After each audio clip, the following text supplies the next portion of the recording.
Sir మన చేవెళ్ళ నియోజకవర్గంలో MP అభ్యర్థిగా ఇటు రంజిత్ రెడ్డి గారు అండ్ అటు కాసాని జ్ఞానేశ్వరరావు గారు ఇద్దరు కూడా మరి పోటీ పడబోతున్నారు. సో ఎలా ఉండబోతుంది సార్ చేవెళ్ళ నియోజకవర్గంలో ఎవరు గెలిచే పరిస్థితులు ఉన్నాయంటే మరి మనం చూసుకున్నాం కాసాని జ్ఞానేశ్వర్ గారు ఇటు నామినేషన్ కూడా అడ్డుకోవడం చూస్తున్నాం. మరి ఎలా ఉంది సార్ అక్కడ పరిస్థితి? అంటే అక్కడ ప్రాధాన్యతంగా కొండా విశ్వేశ్వరరెడ్డి గారు, మళ్ళీ ఒకవైపు రంజిత్ రెడ్డి, ఒకవైపు మా పార్టీ నుంచి పోయినోడు కాసాని జ్ఞానేశ్వర్. సో ఇద్దరు దొంగలకు ఒక దొర ఉన్నట్టు ఉన్నాడు అక్కడ. ఇద్దరు దొంగలకు ఒక దొర. ఎందుకు దొంగ అంటే కాసాని జ్ఞానేశ్వర్ దోపిడీదారుడు, దొంగ, భూ కబ్జాదారుడు, బట్టెబాజ్ అని అందరికీ తెలుసు. నోరు ఇప్పితే అబద్ధాలు తప్ప ఇంకేముండదు. అబద్ధాలు ఎంబడే పుట్టిండు మనడు. అదొక చరిత్ర. ఇంకోటి అష్టదరిద్రుడు కూడా. మా పార్టీలో రాగానే మా పార్టీ నాయకుడు జైలుకు పోయాడు, వాడు పోగానే మా పార్టీ నాయకుడు రిలీజ్ అయ్యాడు. ఆడబడి పోయిండు. మా బీఆర్ఎస్కి పోగానే బీఆర్ఎస్ పార్టీ మొత్తం మునిగిపోయింది, ఆయన కాలు ఇరిపోయింది. మళ్ళీ చేవల్ల టికెట్ అనౌన్స్ చేయగానే బిడ్డ జైలుకు పోయింది. ఇంకా కాసాని జ్ఞానేశ్వర్ బీఆర్ఎస్లో కొనసాగిస్తే ఆ పార్టీలో ఎవడు మిగిలడు. ఇక కేసీఆర్ కుటుంబం మొత్తం సర్వనాశనం అయిపోతుంది. అది ఖాయం. ఇక ఆయన ఇష్టం, నెత్తి మీద పెట్టుకుంటాడో ఇంట్లో పెట్టుకుంటాడో ఆ దరిద్రం మనకు సంబంధం లేదు. కానీ అదొకటి. కాసాని జ్ఞానేశ్వరికి ఓట్లు పడే ఉండదు, ఎవడు ఓట్లు వేసేటోడు కూడా ఉంటాడు. ఎందుకంటే అంటే బీసీ వర్గాలకు పక్షపాతి, బీసీలకు పెద్ద పెద్ద మాటలు మాట్లాడతాడు. బీసీలను అడ్డం పెట్టుకొని ఆస్తులు సంపాదించుకున్నాడు, భూ కబ్జాలు చేసిండు. బీసీలను అడ్డం పెట్టుకొనేసి రాజకీయ పార్టీలు బ్లాక్మెయిల్ చేసి ఎమ్మెల్సీ పదవులు, జిల్లా పరిషత్ పదవులు తీసుకొని తన సొంత ఖజానా నింపుకొని సొంతంగా బాగుపడ్డాడు. కానీ ఏ బీసీలను బాగుపడిచిన మంచి చేకూర్చినటువంటి చరిత్ర కాసాని జ్ఞానేశ్వరది కాదు. ఈజ్ అ గ్రేట్ లయర్ అనమాట. బట్టెబాజ్లో పోటీ పెడితే ఫస్ట్ బట్టెబాజ్ ఎవడంటే కాసాని జ్ఞానేశ్వర్ వస్తాడు. ఇది వాస్తవం. హైదరాబాద్ ప్రజలకు అందరికీ తెలుసు. ఈరోజు హైదరాబాద్ ప్రజలకు కానీ నిన్న కానీ ఎవరికైనా కానీ కాసాని జ్ఞానేశ్వర్ తెలుసా నీకంటే వాడా అంటారు, అతనా అని కూడా అన్నారు, ఆయన కూడా అన్నారు, అరే వాడా అంటారు. అది కాసాని జ్ఞానేశ్వర్ ఒక చరిత్ర. అంతా ఆకురౌడీలని, రేపమాప చచ్చిపోయే పైల్వాళ్ళని వాళ్ళని పెట్టుకొని, నడవరాణులను పట్టుకొని, రోడ్డు మీద తిరిగేటోళ్ళని పట్టుకొని ఒక గ్యాంగ్ లాగా చూపించుకుంటాడు. అది ఎందుకు పనికిరాని తొట్టి గ్యాంగ్ అది. అలాంటి వాళ్ళని పెట్టుకొని అమాయకులను భయపడించుకుంటూ తిరుగుతుంటాడు. అలాంటి చరిత్ర కాసాని జ్ఞానేశ్వరది. అతడు తెలుగుదేశం పార్టీ నుంచి గెంటేసేటప్పుడు నా మీద దాడి జరిగినప్పుడు ఎఫ్ఐఆర్ రిజిస్టర్ అయింది.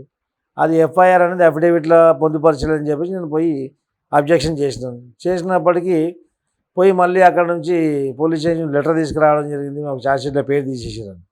సరే ఆమోదించిండు ఆయన. ఎట్టకెళ్లకు సుదీర్ఘ వాదోపవాదాల తర్వాత ఆయన ఆమోదించిండు. ఇప్పుడు ఈ ఛార్జ్షీట్లో ఏ విధంగా పేరు తీసినది, ఎవడైతే ఇన్స్పెక్టరు ఆ షకీల్ గారి కేసులో ఆయన కొడుకు తీసేసి వేరే పెట్టిండో ఆ ఇన్స్పెక్టరే ఈ కేసు కూడా వేసినాడు.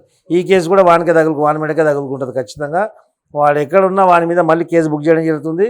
కాసాని జ్ఞానేశ్వర్ కూడా మళ్ళీ రీఛార్జ్ షీట్ వేసి ఈయన పేరు కూడా ఇంక్లూడ్ చేయడం జరుగుతుంది. ఖచ్చితంగా న్యాయ పోరాటం దిమ్మి చేస్తాను. కాసాని జ్ఞానేశ్వర్ ఒక అభ్యర్థిత్వం కూడా హైకోర్టులో వేసినాం. అది కూడా ఖచ్చితంగా అభ్యర్థిగా కాసాని జ్ఞానేశ్వర్ తొలగించడం జరుగుతుంది. ఈ విషయం పక్కకు పెడితే ఇంకో స్వీట్ దొంగ అనమాట. స్వీట్గా మాట్లాడి మెత్తగా మాట్లాడి మొత్తం కిందికి నీళ్ళు వచ్చేదాకా తెలియదు అన్నమాట.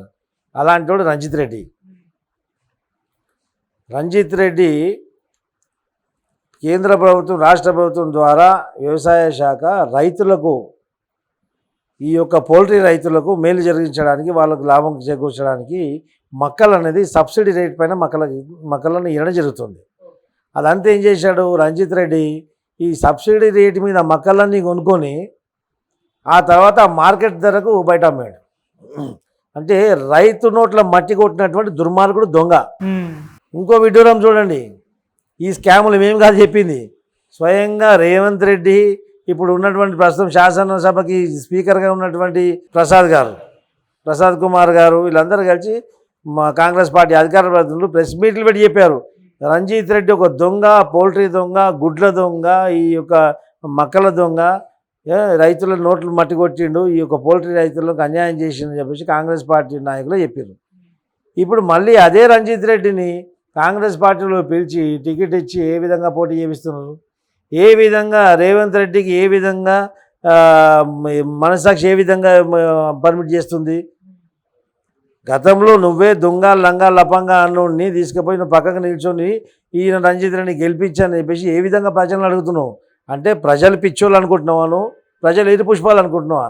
ప్రజలు ఈ విషయం చూస్తున్నారు. ఇలా దొంగలని ఎన్నికల బలంలో నిలిచబెట్టడం వల్ల ప్రజాస్వామ్యం కూనవుతుంది. మళ్ళీ ఒక విధంగా చూడండి, కొండా విశ్వేశ్వరరెడ్డి గారు ఆయన ఏ విధంగా ఉన్నాడు?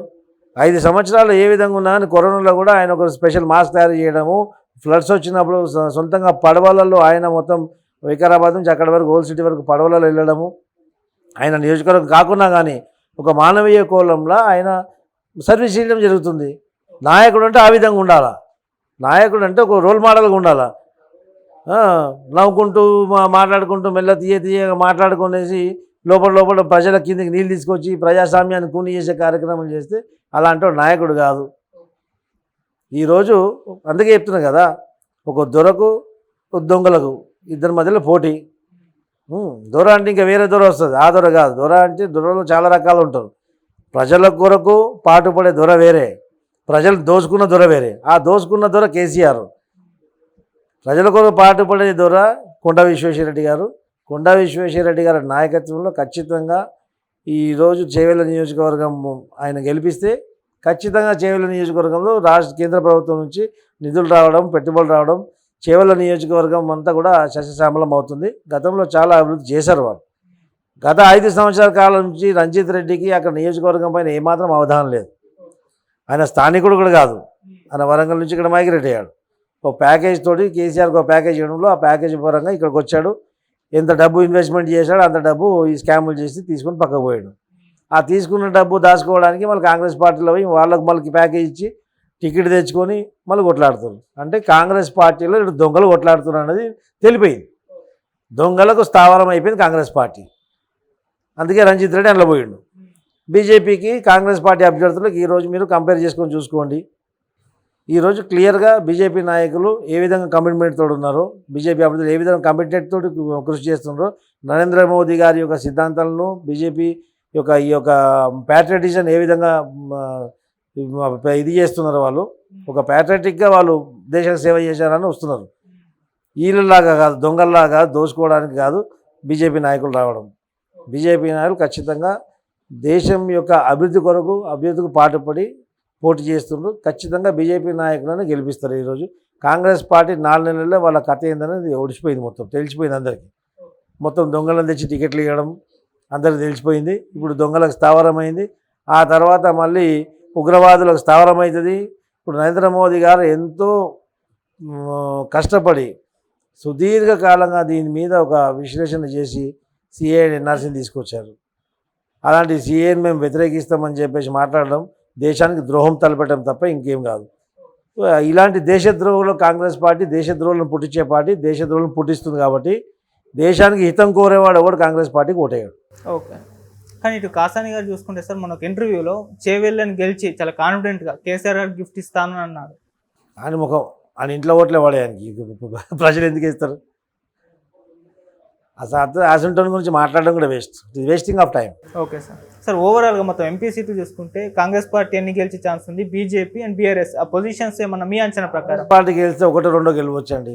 ఓకే, 1-2 గెలవచ్చు అంతే, సింగిల్ డిజిట్కే పరిమితం అవుతుంది. బీజేపీకి ఎడ్జ్ బాగుంది, ఈరోజు బీజేపీ గెలుస్తుంది. ఎందుకంటే బీజేపీ నాయకుల కంటే కూడా కొండా విశ్వేశ్వరరెడ్డి నాయకులను పక్క పెడితే ఇంకా వేరే నాయకులు అభ్యర్థులందరినీ కూడా మోదీ గారి ఫేస్ చూసే వేయడం జరుగుతుంది. ఇది మోదీ గారి గురించి జరుగుతుంది, ప్రైమ్ మినిస్టర్ కుర్చీ గురించి జరుగుతున్న ఎన్నికలు కాబట్టి ఖచ్చితంగా మోదీ గారి యొక్క ఇంపాక్ట్ ఖచ్చితంగా ఈ యొక్క ఎన్నికల్లో ఉంటుంది. Okay sir, thank you so much sir.